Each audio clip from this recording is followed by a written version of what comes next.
কারা রয়েছে এই প্রশ্ন উঠছে। তারপর এই 5ই আগস্টের পর কি দেখা গেল?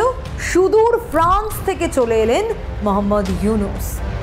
কে এই মোহাম্মদ ইউনূস?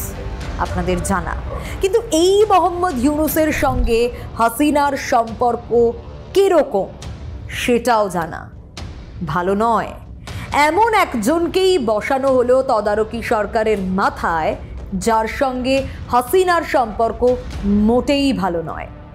2012 সাল থেকে খিটিমিটি একটা লেগেই রয়েছে। চলতি বাংলায় তো তাই বলে। সেরকম একটা সম্পর্ক। সেই মোহাম্মদ ইউনূস এসে কি করলেন? বিচারের কথা বললেন। কোন বিচার, কোন দিক থেকে সুবিচার সেটা দর্শক বলবে, সেটা আইন আদালত বলবে। কিন্তু বিচার কি হয়েছে? সুবিচার কি দিতে পেরেছে? তার বদলে আমরা দেখেছিলাম একের পর এক সেই মুক্তিযুদ্ধের সময় ফাঁসির সাজা ঘোষণা করা হয়েছিল যে জামাত নেতার, সে ছাড়া পেয়ে গেছিল। কেমন বিচার? প্রশ্ন বারবার করে উঠেছে।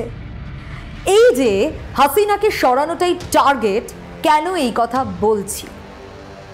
এবার কি দেখা গেল? একটা অডিও, ভাইরাল অডিও।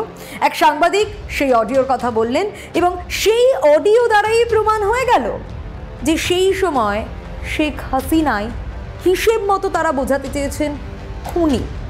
যদি কোট আনকোট কথাটা বলি তাহলে সেই কথাটা কি দাঁড়ায়? একে তো মানবতা বিরোধী অপরাধ, নানা অভিযোগ রয়েছে, নানা মামলা রয়েছে।